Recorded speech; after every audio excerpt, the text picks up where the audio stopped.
आजादी का अमृत महोत्सव आज mother Teresa centre Pandu Nagar Kanpur में अत्यंत भावपूर्ण ढंग से मनाया गया।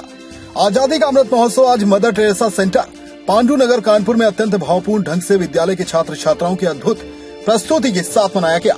कार्यक्रम की प्रेरणा स्रोत प्रधानाचार्य रीना सिंह ने भारत माता के वीर सपूतों को श्रद्धांजलि देते हुए छात्र छात्राओं को देशभक्ति का मार्ग अनुसरण करने का आह्वान किया। कार्यक्रम का शुभारंभ प्रबंधक सर्वश्री सैमुअल सिंह ने मशाल जलाकर किया और सेनानियों की वीर गाथा का वर्णन करते हुए शहीदों को श्रद्धांजलि अर्पित की। पास्टर नॉरिस जॉर्ज ने प्रभु यीशु की प्रार्थना और आशीर्वचन के साथ छात्र छात्राओं को देश सेवा हेतु प्रोत्साहित किया।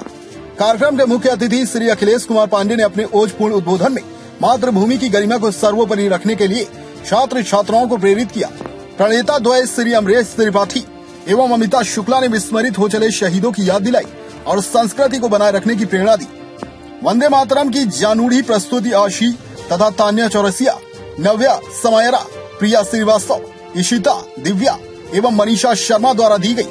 भारत माता, नंदिनी, रानी लक्ष्मीबाई चंद्रशेखर आजाद, अमन मौसी, महात्मा गांधी, पुष्कर शुक्ला, जवाहरलाल नेहरू, पृथ्वी करजे, जिया ने मन मोह लिया। सुनील कुमार की रिपोर्ट। मैं Shailendra Upadhyay Mother Teresa education centre Pandu Nagar का कोऑर्डिनेटर हूं। आज हमारे यहां आज़ादी का अमृत महोत्सव कार्यक्रम का आयोजन किया गया। यह कार्यक्रम भारत सरकार के सांस्कृतिक मंत्रालय द्वारा अनुदेशित है और हमारा एक मुख्य उद्देश्य था कि जो हम आज के दौर में हम अपने स्वतंत्रता संग्राम सेनानियों को भूलते जा रहे हैं। निरंतर यदि आपसे कहा जाए कि कानपुर के स्वतंत्रता संग्राम सेनानियों के बारे में आप कुछ नाम बताएं तो शायद आप दहाई के अंक तक भी नहीं पहुंच पाएंगे।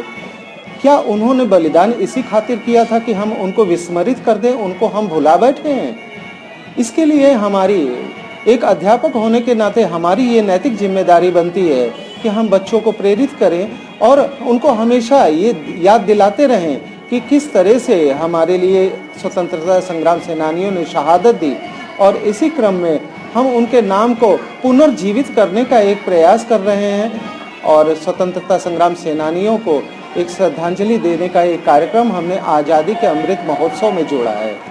सर, आज जो है हमारे चैनल के माध्यम से कानपुर वासियों को और देश की जनता को क्या संदेश देना चाहेंगे? आपके चैनल के माध्यम से मैं अपने देश की जनता, अपने कानपुर, अपने ज़िले की जनता को यही संदेश देना चाहेंगे कि जहाँ तक हो सके हमें ये प्रयास करना चाहिए कि जिन्हें हम विस्मरित कर चुके हैं, किसी न किसी प्रकार हम उनको अपने क्रम में ही जोड़ने की कोशिश करें और उनको निरंतर याद रखें। जाति पाति भेदभाव से ऊपर उठकर मैं नाम लेना चाहूँगा गंगू मेहतर का। एक मेहतर होते हुए भी उसने अपनी शहादत दी। शायद इस नाम से आप परिचित नहीं होंगे और यदि आप नानाराव पेशवा के समय को देखें तो उस समय अजीजन बाई जैसी एक तवायफ का भी एक योगदान था। गंगू मेहतर जैसे एक निम्न वर्ग के व्यक्ति का भी योगदान था।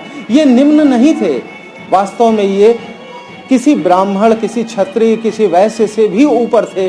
शूद्र होते हुए भी इन्होंने इतना ऊंचा कार्य किया कि ये हमारे लिए प्रशंसनीय है, आदरणीय है, अनुकरणीय है। मैं प्रणाम करता हूँ।